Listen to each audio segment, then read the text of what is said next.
Hello, everyone. Welcome. Thank you so much for joining us today for this Wellbeing Blueprint webinar, the Cycle of Engagement. I am Tanya Tucker with the Full Frame Initiative, and Full Frame is proud to be a part of a growing group of public sector, nonprofit, community leaders who share a commitment to really using this moment to drive structural changes that will move our country towards equity, well-being, and justice, and towards our vision that everyone has a fair shot at well-being in this country. And we know in order to transform and rebuild our inequitable systems, and to really do that in a way that centers on community and what really matters to people, that's going to take collective action. And so how can we be more effective in actually getting people off the sidelines to engage and to participate? And even more importantly, how do we keep people engaged for the long haul? So we are thrilled today to have with us Sarah Sullivan and Chris Scott to share the Cycle of Engagement, a framework that they developed for really understanding the stages of how Americans engage in civic life today.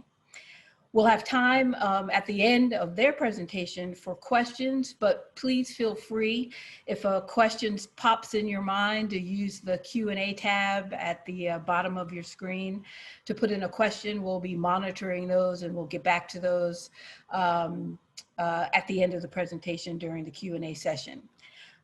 So I will at this time turn it over to Sarah and Scott. Thank you so much, Tanya, and thanks so much everyone for being here, and of course the work that you're doing. It's a real pleasure to get to be a part of what you're doing.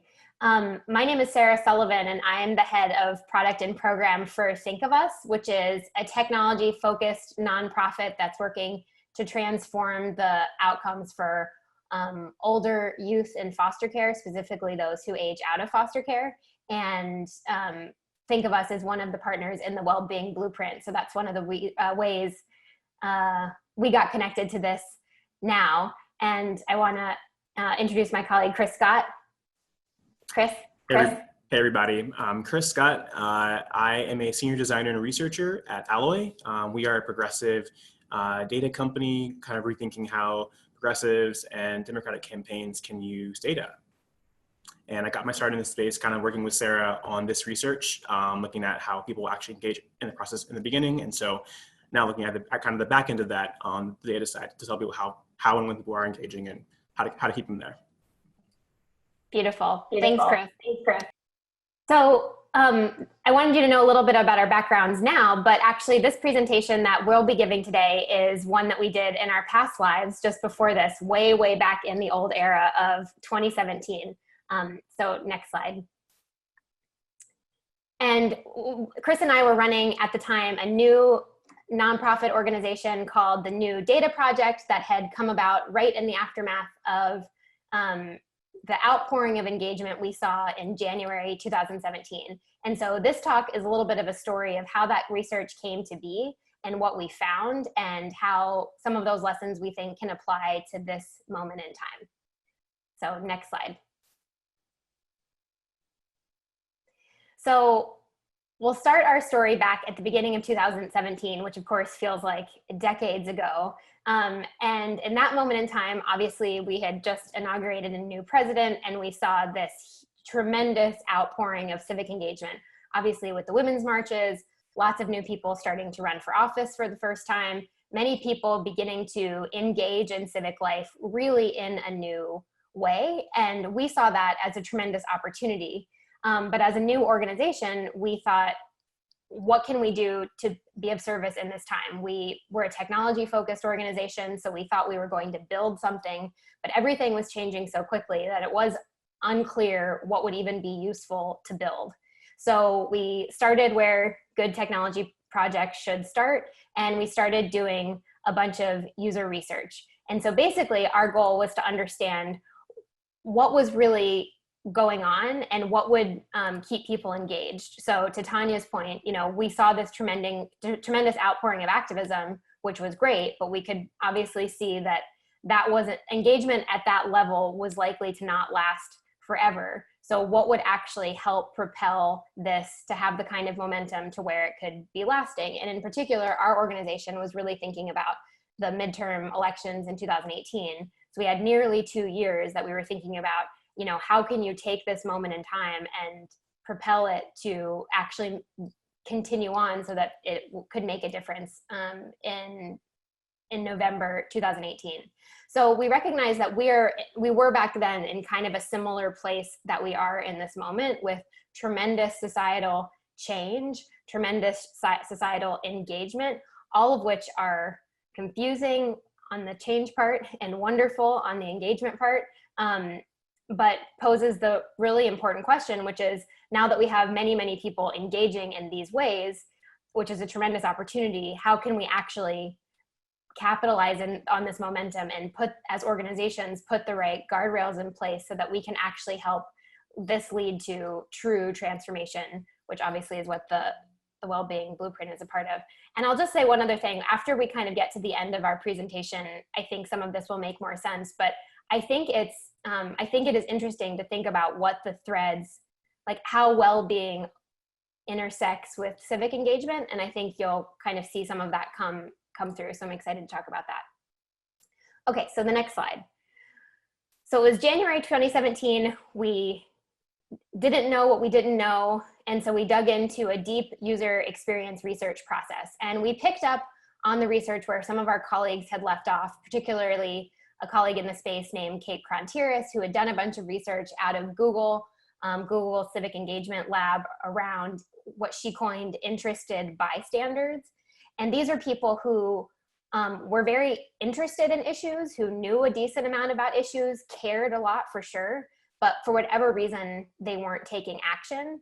And so these were the people that we thought were critical to understanding. Certainly our super activists who are gonna vote no matter what, who are gonna organize no matter what, you know, they're gonna be there. The real question we thought is, how do we actually continue to mobilize many of these people who are engaging for the first time, or who still haven't gotten interested, like haven't made that leap to actually engage, but they're really interested. So we interviewed people all across the country that had that kind of profile. We specifically recruited people who identified as people who were not engaged. And we also talked to activists and experts on civic engagement to really try to put together a model of what is going on with civic engagement. And much of what we found was very surprising. You know, stories that you'd have people who were, you know, super engaged, you might say, in their professional life, go-getters, all this kind of stuff, but then didn't make the leap in civic life, and all sorts of really complicated stories about people's relationships with civic engagement. And we noticed a lot of contradictions that seemed inconsistent with existing models of civic life. So of course, once we gathered all this information, the first thing we did was looked at the existing models for understanding civic engagement to try to see if it fit that, and to really map and understand what we learned. And what we found is that was inconsistent. So Chris is going to tell you a little bit about that on the next slide. So many of you may be familiar with a sort of traditional model, which is the ladder of engagement. You know, this is kind of the model that maps engagement from, you know, starting at kind of a lower rung of saying, hey, maybe I'll sign a petition, to a higher rung, which is like, hey, maybe I'll run for office. But as Sarah kind of led up to and mentioned, this model kind of you know, tracks engagement in a very linear way. And much of what we were finding in the research was that people's actual interaction with the civic arena isn't really linear. And so while this was helpful, it seemed to not really reflect the complexity of what we were hearing in the research. And so I want to mention a few things, a few examples of things that didn't seem to work for us. So again, you know, because this is linear, it doesn't really account for how your engagement can wax and wane over time. And kind of one anecdote of someone that we talked to during the research was that she actually self-identified as someone who was not engaged. And we talked to her about why and about how that was for her. And at the end of the interview, she said years ago, she actually had run for office. And we were just like kind of baffled by that. But again, that kind of story wouldn't really make sense in this current model.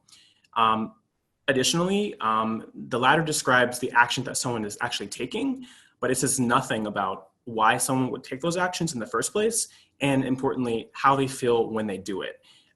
We heard a lot of stories about people who were really passionate about the issues and were moved by things happening in our society, but didn't take action because they didn't know if their actions would have an actual difference or matter. Another piece of this, and really important piece actually, is relationships. As many of you all know, we don't take actions in a vacuum. We do them in relationship with other people. And so when you think about actions as sort of static steps on a ladder, you don't actually explain any of that relational context. And someone's connections and relationships to this work not only affect their initial access to action, but also how good they feel when taking action and how likely they are to actually do it again. And then the last kind of thing that I want to talk about kind of the limits of this model is that it doesn't reflect for the diversity of experiences or how civic engagement can play out in different communities.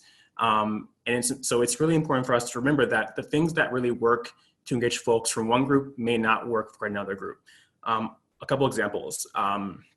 We talked to folks who were from immigrant communities, and we found that many folks from those communities do vote, and felt like they were doing it because they were voting on behalf of people who were maybe undocumented in their community, or people who are in their family who are in that status.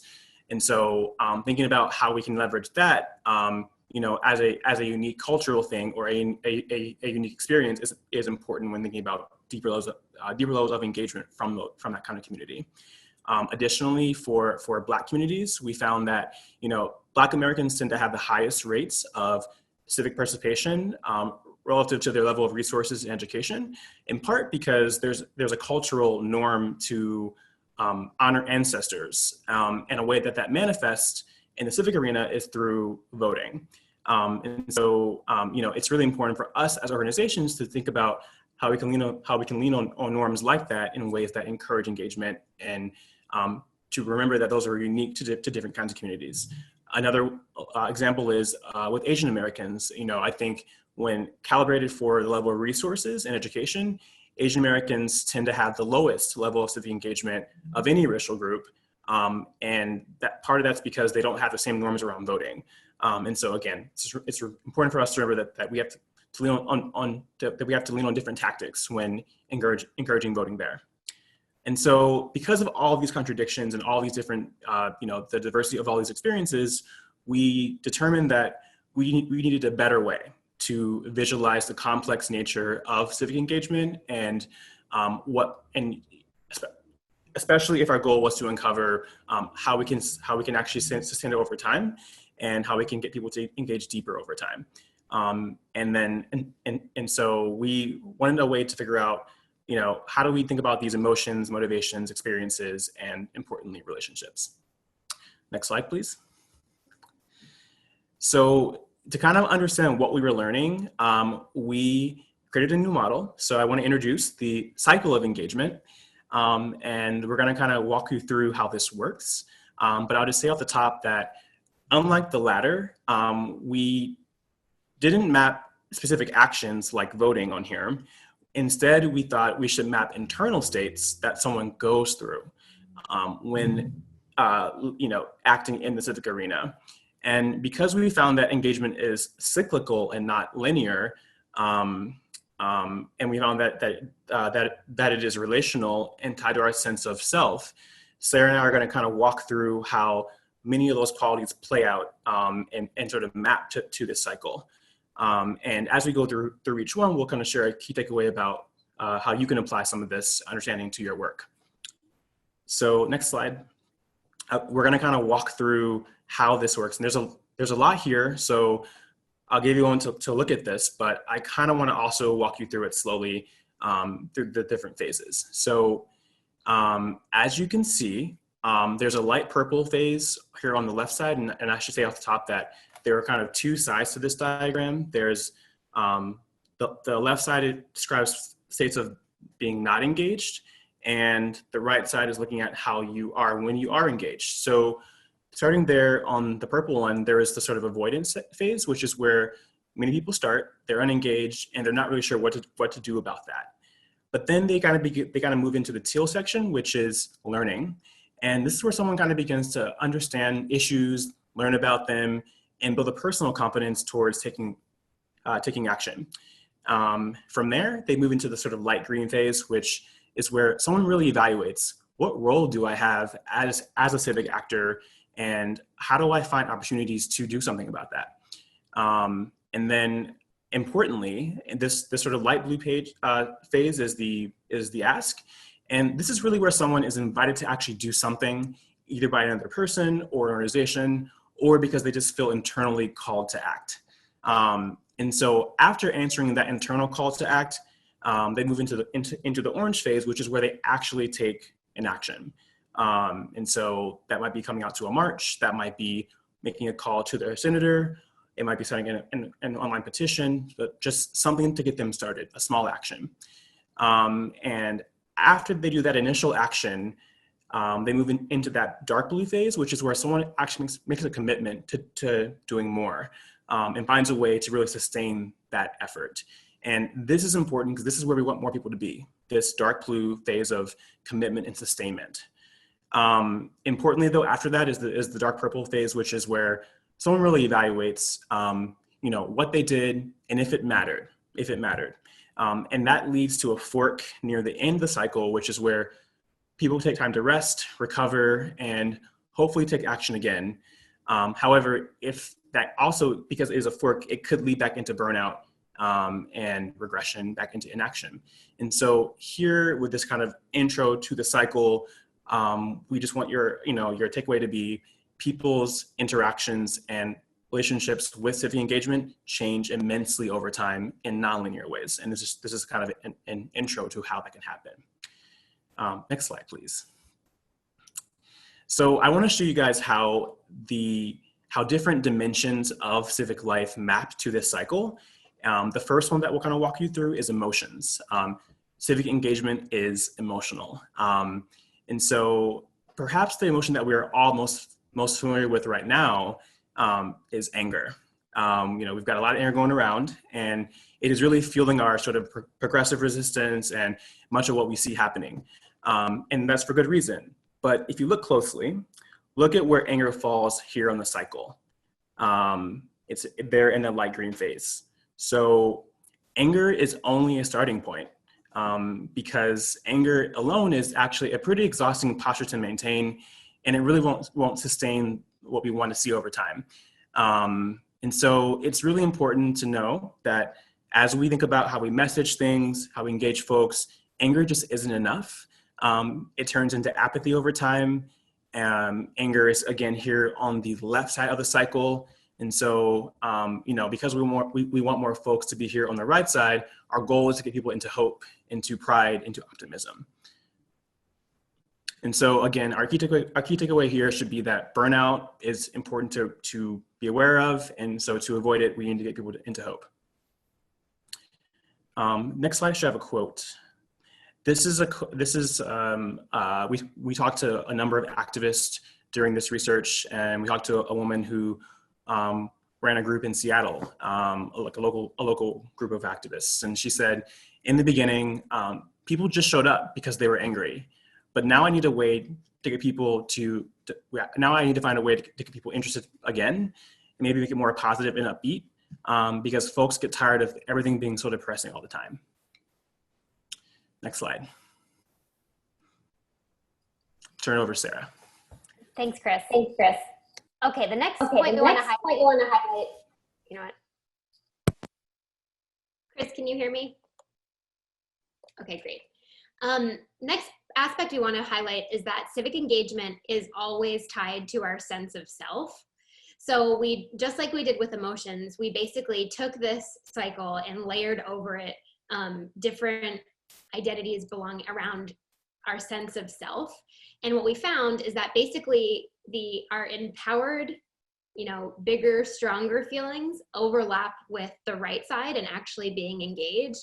And often those smaller less empowered feelings are on the left. So feelings like I'm stupid, I'm worthless, I'm lazy tended to correlate with the engagement patterns of not being engaged, versus the strong feelings of I belong, I'm important, I'm strong, overlapped with people who were very engaged in civic life.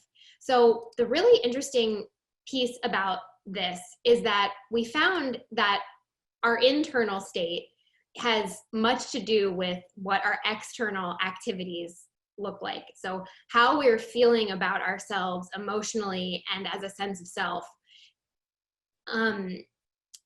how we're feeling emotionally and about our sense of self are great indicators of what our external behavior in civic life looks like.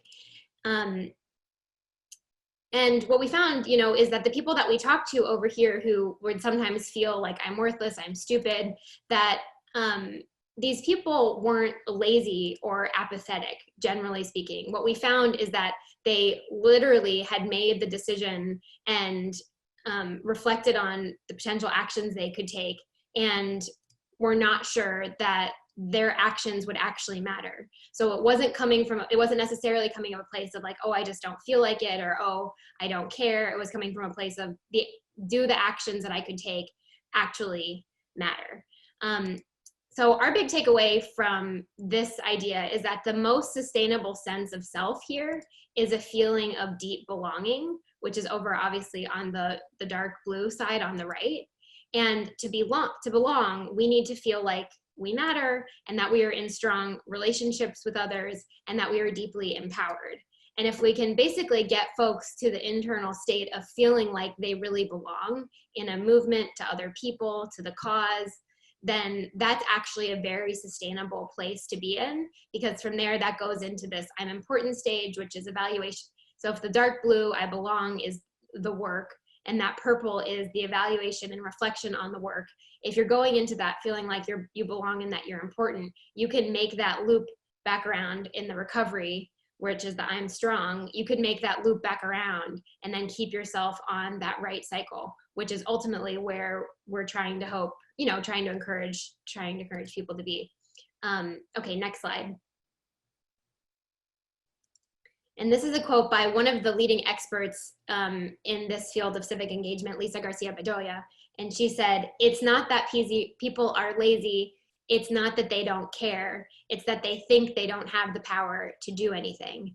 And in that kind of posture, not doing anything, if you don't think that you have the power to do anything, would of course be a rational decision. It would make sense, and it wouldn't be coming out of laziness or apathy. It would be a well-reasoned position. So the idea is we actually have to give people actions that, one, do matter, and then two, help people feel like they actually matter when they do them. Okay, next slide. Okay, one big point we want to talk about is that civic engagement is risky. Now, obviously, not engaging is also risky. There's a societal risk when we don't work on improving the problems of our time. Like, obviously, there's deep societal risk to that. I'm going to assume that everyone on this call kind of gets that part, so we're not going to dig deep into that. But what we want to talk more about is some of the personal risk of engaging civically. And what we basically saw time and again is that engaging in civic life had a whole range of risks to relationships, to self, to identity, and to more. Now you can take a very obvious literal example of going to a protest that might be dangerous, or where you might get arrested, and that's a very obvious, tangible risk that someone might have. And we saw things like that. But we also saw even more subtler, what you might think about as subtler risks. Like, we talked to a bunch of people around their behaviors and thoughts around posting a political message or a social commentary message on Facebook, and how they felt about that. And what we saw is that people have much different varying comfort levels when it comes to doing something like that. And specifically, they have different risk tolerances for different groups of people and for different people. So many people might not feel comfortable making a bold political statement on Facebook because they're thinking about all the different people that follow them and how those relationships might be threatened. But they might have one particular person or a group of particular people that they would be willing to have an individual conversation with about an issue.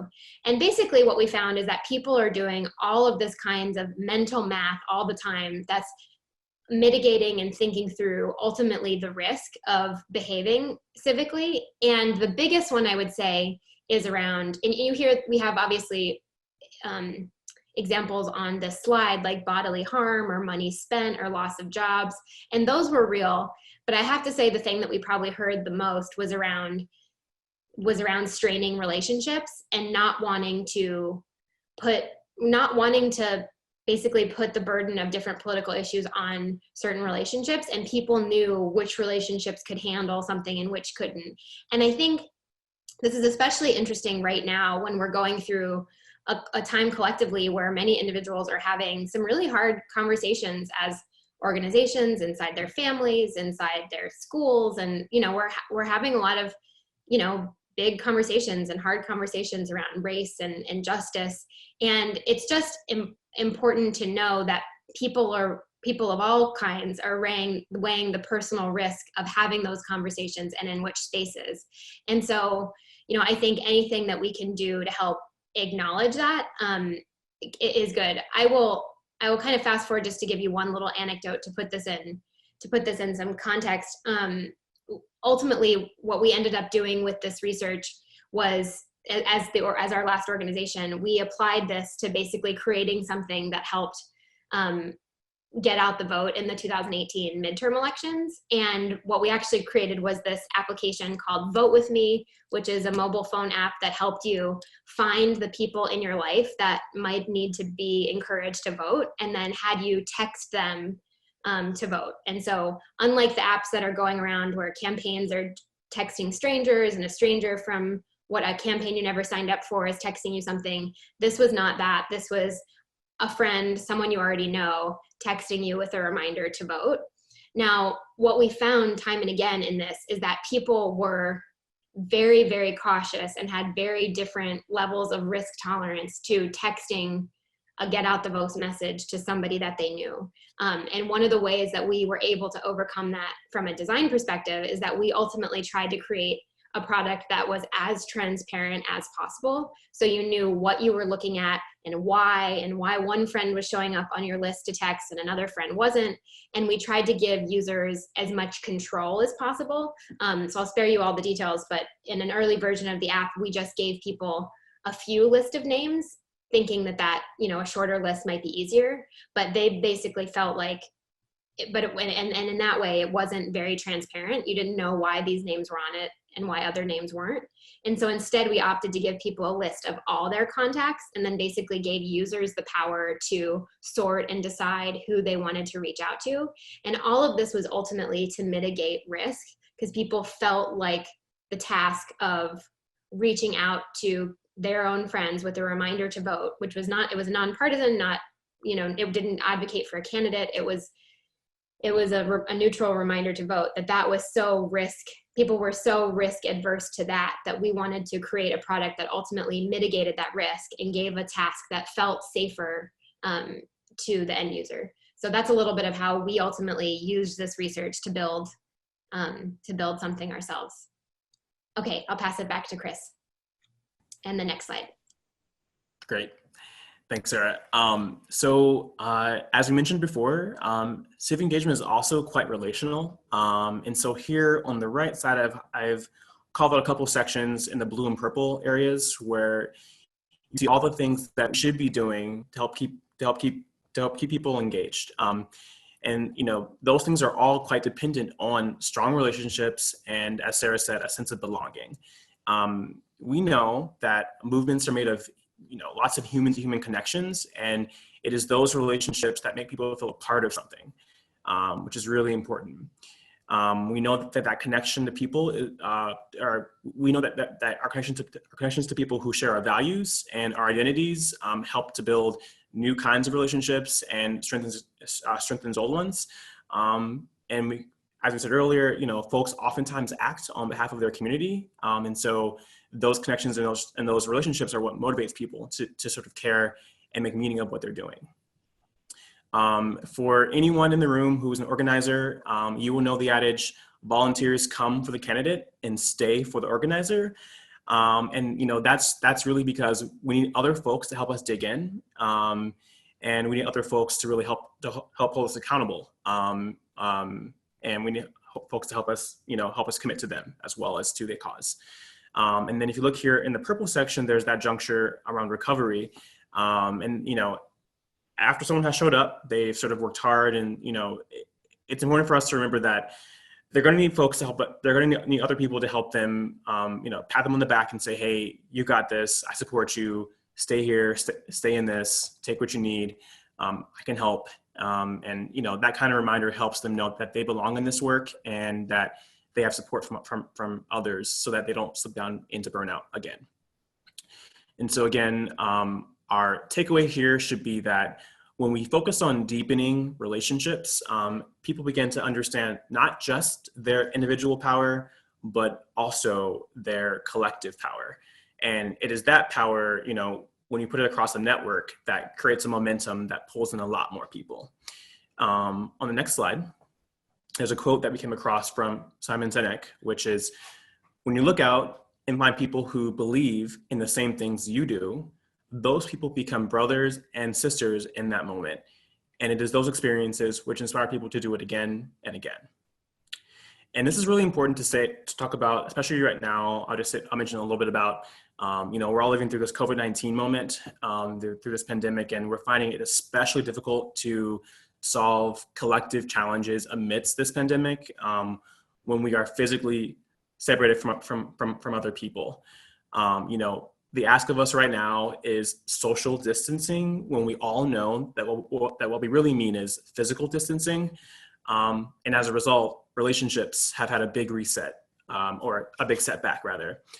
And so even though it's harder, we're going to have to figure out, how to apply a more intense effort around building relationships right now, because it is really as important. It is as important as ever to bring more people into the fold, onto our shared challenges.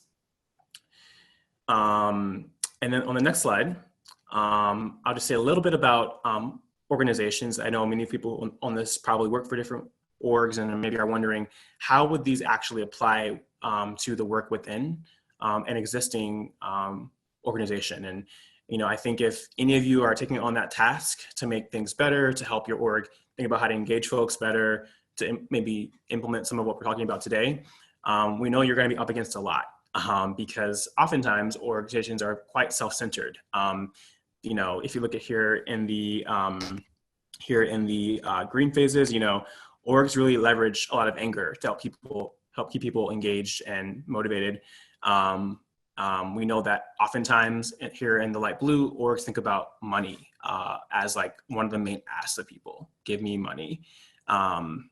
We also know that when folks are taking more significant actions, many of those actions are sort of designed by the organization without consideration for people's unique skills or talents or sort of individual drive to contribute. And it's a lot less focused on empowerment and sort of saying, hey, you figure out how to be part of this, and you figure out how to leverage what your unique background to sustain.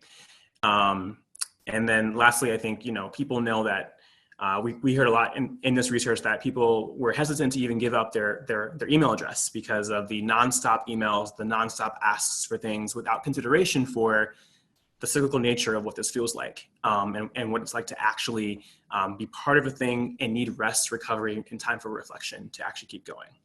So just a little tidbit there. I just wanted to mention that here, the takeaway should really be, if us as organizations really want to strengthen the capacity of people, and design, we should be focused on designing programs and actions, and as Sarah said, digital products that let folks get the most out of what they're good at already. We have to help people figure out, get out of fear and anger and into hope. Help them feel really empowered in this work. Help them feel safe when we know many actions are quite risky for them. And lastly, we really have to center relationships in this activism for folks to develop that sort of deeper sense of belonging. Next slide. So we'll kind of go ahead, Sarah. But I was just going to say we'll kind of close up with kind of some final thoughts on our big question, which is how might we design for deeper civic engagement and momentum? And so I'll let Sarah mention a few points there. Beautiful, thank you, Chris. Here you can see what we've done is we've kind of flipped the cycle on its head, and if you look at it this way, with the engaged part at the top and the not engaged part at the bottom, it actually can look like this mountain that we're going to climb and get folks up the mountain. So it just gives you kind of another way to think about it and look at it. And here you can see, and I'll just let you read on your own time, some of the blocks that we can really think about as we're building movements and as we're building organizations that you can do to help get us there, like empower, don't tell, and encourage rest, and help people avoid burnout. So I'll let you kind of take a look at some of those. And Chris did a really nice job of summarizing what are our key takeaways that we want to share today about civic engagement being cyclical, and knowing that engagement changes over time in nonlinear ways. So we can be mindful of that as organizations when we're building out and encouraging engagement. And that civic engagement is emotional, and that to avoid it, we have to get people to hope. And that civic engagement is tied to our sense of self. And the most sustainable sense is this feeling of belonging. And that when we feel like we belong, we know our actions matter. We have strong relationships with others and feel empowered. So getting folks to that place is super important. And then knowing that civic engagement is risky. And I think organizations like to sometimes they're run by very outgoing people that don't share the same personal risk fears that other people do. So being mindful of what diverse experiences look like as far as how people handle risk is important. And then lastly, to Chris's point around civic engagement being relational. So while I let you look at this for just a moment, just some closing thoughts. So I mentioned already how we used this research, which is we did this in the spring of 2017, and then immediately started using it to build out what ultimately for us became the app called Vote With Me, which helped get more people out to vote in 2018. And I already mentioned how we kind of mitigated risk as a part of it. But another piece is that we centered relationships directly into it. So the whole idea was that you actually reach out to people that you already know, and that reinforcing strong, meaningful relationships and putting a civic engagement ask and embedding a civic engagement ask within that relationship was a powerful way to encourage action. So we did that. And so that's kind of a way that we, kind of used our own research to build something.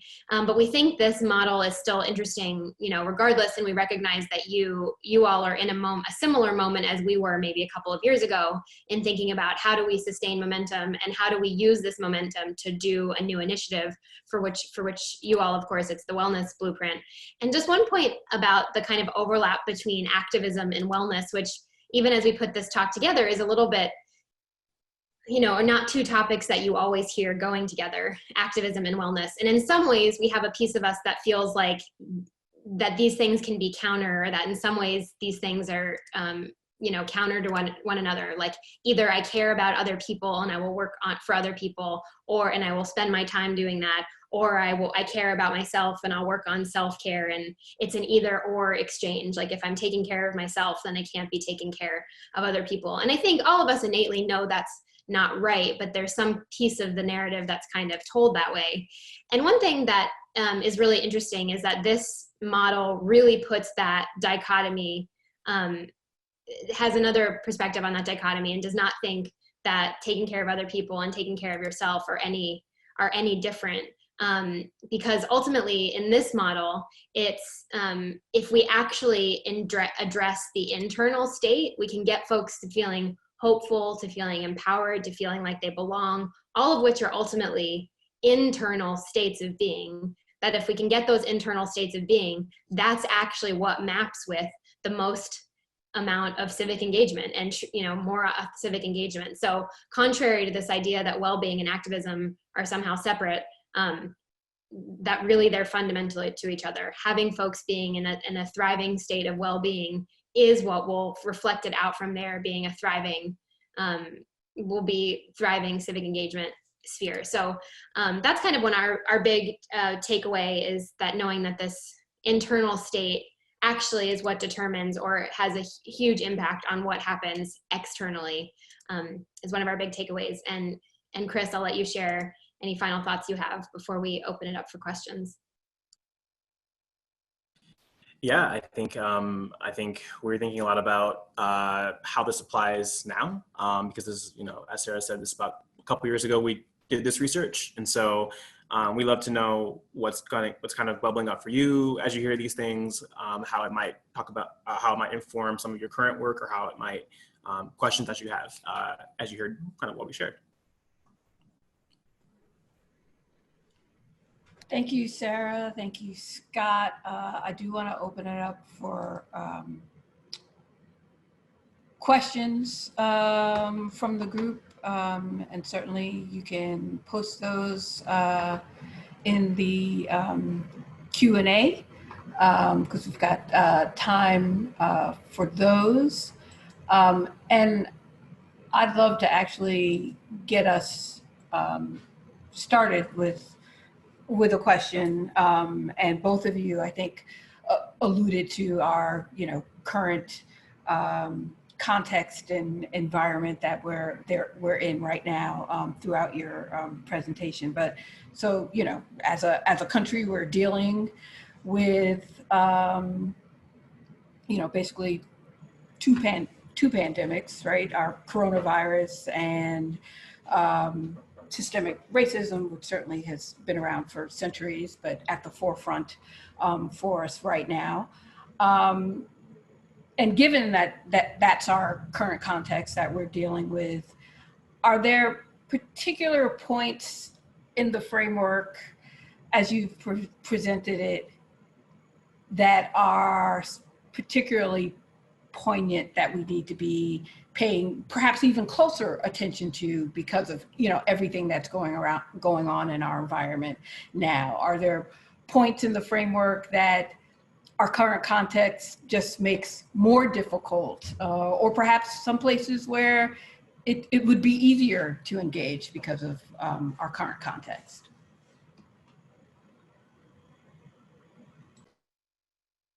Chris, do you want to go first? Do you want me to go first? I'll go. Yeah, thanks for that question. I think, well, one piece is, so on some of the emotional parts, like on the emotional level, we see obviously an enormous amount of anger in the collective. And while ultimately we think that anger is not sustainable in the long term, that ultimately anger is best used to have us as a propellant to take us somewhere into some of the emotions and actions that are ultimately the kinds that you can sustain in the long term. And so, but I also want to acknowledge that anger is extremely valuable in getting folks mobilized. And as we know, you can't just create that moment out of thin air typically. Like, it's very hard to create that on your own. And so the fact that we have this moment with a lot of passion and a lot of energy is actually a wonderful opportunity, and is great, obviously. And so that's opened the door for a lot of people, including many people, many young people, many people who have never engaged before. Now, all of a sudden, many of those interested bystanders aren't interested bystanders anymore. They're in the arena. So that part's wonderful and phenomenal. And this model suggests that the task really is, great, now that you have so many more people in that stage, how can we actually help propel them and propel all of us into a place of even deeper engagement that can sustain? So I think this model suggests that one of the key places to look is that anger transition, where anger kind of alchemizes into other things. So I think that is a really important moment right now. And then I think the other that is also true is around relationships. But to Chris's point, even more complicated right now because of kind of the way that we're living in the world, that I think relationships are always critical to sustaining movements, but we're in a moment in time where our relationships are really hindered. You know, people can't at the moment gather in the same way. I think a lot of people haven't been in closer relationship with people right now. And so we really need to figure out ways to really come together, knowing that it's harder, knowing that our tools for doing that are weakened right now. So how can we be even more intentional in helping to relate to each other and be in relationship with one another, because that will ultimately be what propels. And we spent a lot of time talking about people who are less engaged, because that's what our research focused on. But that relationship piece is also critical for people who are, you know, probably the folks on this call who are deeply engaged in their communities, because that relationship piece is where those kinds of folks can share knowledge, can bring other people up, and ultimately get the kind of feedback that helps people who are going to be in it for the long haul, who have been in it for the long haul, gives them the kind of momentum and purpose and meaning that makes all of, you know, those decades and years of participating worthwhile. So relationships is obviously very, very important for everybody, the kind of the new people who are new to the scene and not. Chris, anything else you would add about this moment? I don't think I have too much more to add, but I think about how, you know, again, one of our focuses in 2018 was the digital product that helped people not just do a thing, but actually understand why it mattered, help them understand their impact, and provided social proof that it actually works.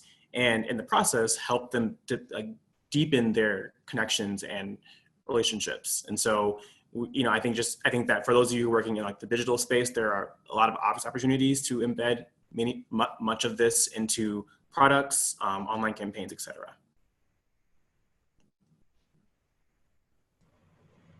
Thank you both. Please do, if you have questions, get them in the Q&A. And I just want to, I think you're, you know, absolutely right, Sarah, that there's so much connection between the cycle of engagement framework and what you all were learning around civic engagement and well-being. I mean, talking about the centering on relationships piece and people wanting to belong is, you know, one of the 5 domains of well-being and social connectedness and the importance of that. And the fact that people want to matter and they want to have a sense of, you know, what they're doing actually is making a difference, and that relates to our mastery domain and really seeing the correlation between you know, your effort and outcomes. So there's direct, I think, correlation to well-being there. And I think the importance of the well-being blueprint beyond sort of the work you all have been doing in terms of kind of the individual, you know, impetus for getting engaged and for participating, is that we're actually calling on people to look at what are the contexts that are either enabling, right, people to engage and participate, or actually putting up barriers and challenges. And I think this goes beyond just sort of, you know, voting as a means of civic participation, but certainly engaging and participating in the efforts of our organizations, of our agencies, and really looking at what is our responsibility to, as systems, as organizations, to really look at what are the challenges that we are putting up for people to engage in meaningful ways, right? If relationships and sort of deep relationships and this social connection and belonging is really important, think of all the times that we call it sort of community engagement, but really we're centering ourselves, we're centering our organization, we're centering our agency need. and we're trying to get sort of input and feedback around that instead of really meeting community where they are and building that relationship and what matters, you know, to them. So I see that as sort of the importance of the blueprint to really look at context and what are the structural ways that and changes that we can make that actually help people to access their well-being, help them become more engaged in their communities, in civic life. But that's a different, that we're not really just talking about sort of the individual and self-care and that impetus. Right. Yeah. Absolutely, of course. And I'll just, I think, you know, really resonate, what you just said really resonates, but one piece in particular is in that piece around, you know, looking at, excuse me, it's one of looking at the actions that organizations are providing to people. That I take this feeling of, you know, when people say that they're not sure that their actions matter, I think piece of it, or that a piece of it is looking at, okay, well, how can we, you know, better educate and explain that, you know, maybe we're not spending enough time explaining how a certain action actually is meaningful or builds up into the larger whole, and or maybe it's a lack of feeling empowerment, and we can spend more time helping someone get to a place where they feel empowered. There's that piece of it. But then there's also the other piece of it is like, maybe it's direct user feedback that the actions that they're being invited to take are not actually meaningful to them. And certainly we know this, we're like, you know, most organizations, the first thing on the list is to donate money. And it's not even so much whether people have or don't have the money. It's just, it doesn't often feel very meaningful to them, you know? And people want to feel like they're meaningfully helping. I mean, you hear so much that people have these interested bystanders, you know, they'll stay up at night reading about immigration or some of the hard issues that can be upsetting to people, and yet they're not taking action. And one of the reasons why is that they go to an organization's website, the first thing is, will you donate? And they're just like, they can feel like there is nothing meaningful to do. Yeah. And so I take some of that as being direct user feedback of like, okay, what actions can we provide that would be, you know, be really meaningful? So we have a question here. Curious if either of you have thoughts on how to reconcile this framework with emergent trends around decentralized, non-hierarchical organizing. Will you read that one more time? I'm sorry. Sure. Do either of you have thoughts on how to reconcile this cycle of engagement framework with emergent trends around decentralized and non-hierarchical organizing? So I think, you know, non-hierarchical organizations have really always had a great alternative to many of the things that, to exactly these issues around, you know, consensus-based models. People by definition get heard and can feel empowered if they know they have a chance to influence a decision. Then of course that's a closer feeling of empowerment.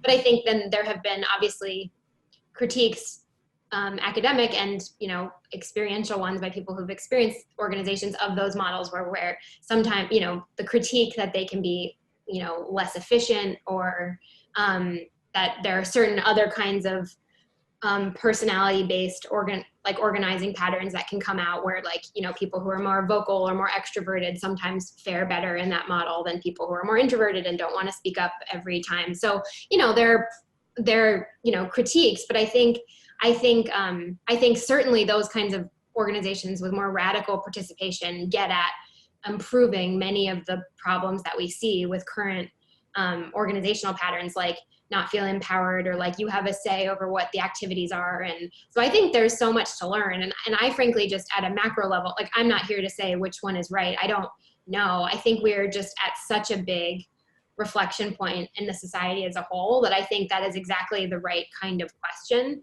and find out what can we learn from other models. Like, obviously mutual aid societies are having a total resurgence in organic creation. Like, mutual aid societies are popping up all across the country, and those are grounded in radical participation from the community, non-hierarchical. And so there, I think there is a lot. I've actually spent the last few months during COVID really digging into mutual aid societies and paying attention to what's kind of going on with that right now. So I think there is a lot to learn from that, no doubt. And I certainly can't say what the answer is, but I think we should definitely be paying attention to any models that are ultimately more inclusive and allow people to feel more empowered. Yeah. One more question here before we wrap up. I'm sorry, did I cut you off, Chris? Were you about to say something about that last question? I was going to add a little bit just to say that, inherently the model, the framework, the cycle is a framework which tries to look at how we do these things in a decentralized way, away from just organizations asking people to do things and really focusing on how do you get people to feel empowered to act on their own. Again, as Sarah mentioned, the way that we actually used this was to build a software platform that really tried to scale decentralized individual actions that anyone could take, no matter if they were a member of a certain organization or a volunteer on a certain campaign for office. Like, it was simply anyone who had a smartphone could go to the App Store and get this app to actually do something.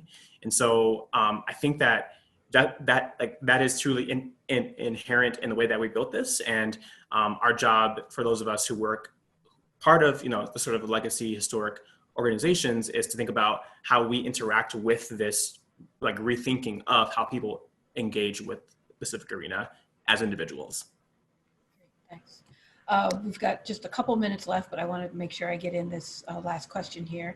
Do you see the burnout issues more acute during this stressful time, and what can people do to recover?